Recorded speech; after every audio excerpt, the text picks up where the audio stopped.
রান্না করার জন্য চলে আসলাম। আসসালামু আলাইকুম এভরিওয়ান, সবাই কেমন আছেন? চলে আসলাম একটা ছোট্ট ভিডিও নিয়ে। আজকে রান্না করব কলাই শাক ভাজি করব চিংড়ি মাছ দিয়ে। সব কেটে কুটে তারপর আসছি এখন রান্না করার জন্য।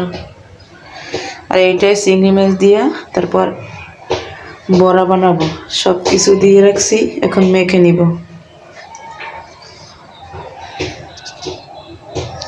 দারুণ স্বাদের কলাই শাক আজকে আমি রান্না করব।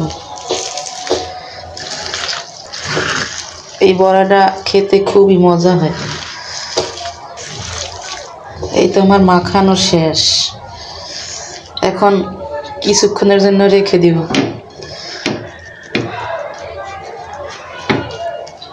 তাহলে সব কিছু নরম হয়ে যাবে, বড়াটা দিতে ভালো হইবে।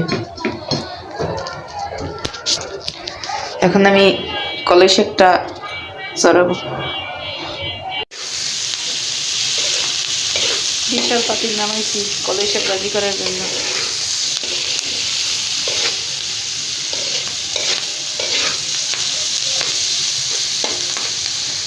গ্রামের বাড়িতে কলাই শাক পড়ে রয়েছে, আর এই জায়গায় বসে 120 টাকা করে কিনে আনি।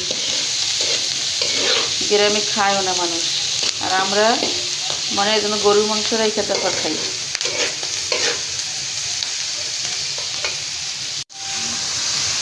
ছোট চিংড়ি, তাই পাটায় ছেঁচে তারপর দিচ্ছি, এই জন্য এভাবে দেখা যায়।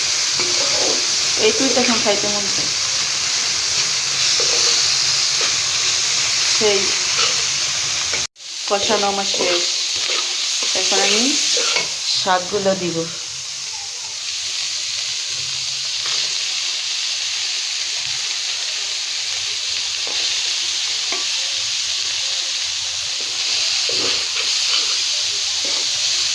দুপুরে রান্না রান্নি আসরের পরে, কারণ একটু একটু গ্যাস থাকে কিন্তু রান্নি না। অল্প গ্যাসে রান্না করলে আবার মজা লাগে না।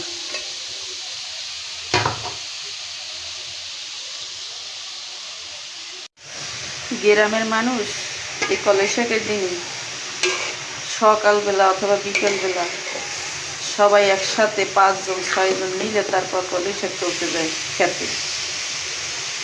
যদি নিজেদের ক্ষেত থাকে নিজেদের খেতে তোলে, না হয় যাদের নাই তারা মানুষের ক্ষেত্রে যায় তুলতে। পরে ছোট সময় আমি ছোট, তখন নানা বাড়ি গেছি, তখন এইভাবে সবাই মিললে খেতে কলাই শাক তুলতে গেছে। আমার নানা একটা ক্ষেত ছিল, ওই দিয়ে তোলার পর আবার অনেক লোক তো এক খেতে তো আর তুলতে পারে না, তাহলে শেষ হয়ে যায়। পরে মাংসের খেতে তুলতে গেছে সবাই। এবার তারপর যাদের ক্ষেত তারা দেখছে দূর থেকেই, দেখার পরে এমন লড়ান দিয়েছে মহিলারা, এই শাক রাইখে তারপর দৌড়। আর আমি তো ছোট, আমি দৌড়াই পিছন পিছন। মামানিরা খালারা মনে হয়েছিল, মায়ের ছিল নাকি মনে নেই। পরে ওই শাক পরে যাইয়া আবার না পরে আনে নাই, পরে ওই যার খেত সে আবার নিয়ে এসে বাড়ি নালিশ করতে এসে। আসার পরে সবাই নামছে, নামার পর কয় যে আমরা আপনার থেকে তুলি নেই, আমাকে খেতে দিয়ে তুলছি, কেন আপনি খেতে গেছিলাম ওই শাক আমাকে। পরে উনি শাক টাক দিয়া চলে গেছে। এই ছিল আমার ছোটোবেলার একটা স্মৃতি। পরে আর জীবনে আমি মানুষের সাথে শাক তুলতে যাইনি। আমি তো যাইতাম কেউ সাথে বাড়ি গিয়ে বড় হওয়ার পর আমার ওই কথাগুলো মনে পড়তো। পরে আমি সবসময় আমাকে খেতেই তুলতাম, এই শুধু এই শাক তোলার জন্য। কিন্তু এখন দেশেও বেশি দেয় না।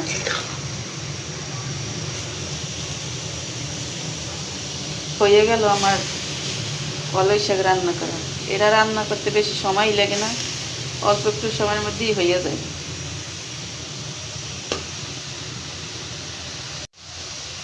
এই তো রান্না করে ফেলাইলাম আমার দারুণ স্বাদের কলাই শাক। আজকের খাওয়াটা হবে সেই। এই তো রান্না শেষ, শাকটা ভাজি করছি, এখন এই বড়াটা বানাবো, তাহলে আজকের মতো বিদায়। এই হলো আমার বড়া, বাজতে আছি এখন, অর্ধেক দিয়েছি, এখনো অর্ধেক আছে, এটা বাজছে, তারপর আবার গুঁড়ো দিব।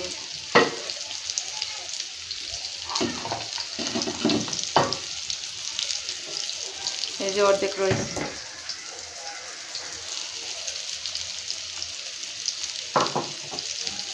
আস্তে আস্তে বাজতে হয়, চুলা আবার বেশি বাড়াই দেওয়া যায় না, আর নিচ দিয়ে পুড়ে যায়। মিডিয়ামে রাখতে হয় চুলাটা। আবার উল্টানো শেষ, রিপিট হয়ে গেছে। বড়া ভাজতেও বেশি সময় লাগে না, তাড়াতাড়ি হয়ে যায়।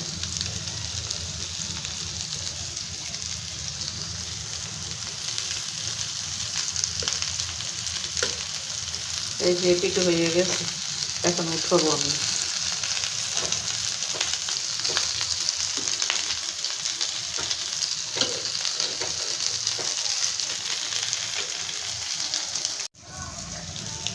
শেষ আমার রান্না, বড়া হয়ে গেছে, এখন উঠাবো। এই যে আগেরগুলো, আর এই কটা আবার ছিল, এখন এই কটা আবার ভাজলাম। আর এই হলো আমার শাক, আর এই হলো ভাত রাঁধছি, সেই সকালবেলা রান্না করে রাখছি, খাইতে পারি নাই, যে গ্যাস নাই, এখন রান্না করছি, এখন খাবো ওই সন্ধ্যায়। নুডলস ছিল, সেগুলো খাইছি পরে, তরকারিও ছিল কিন্তু খাই নাই।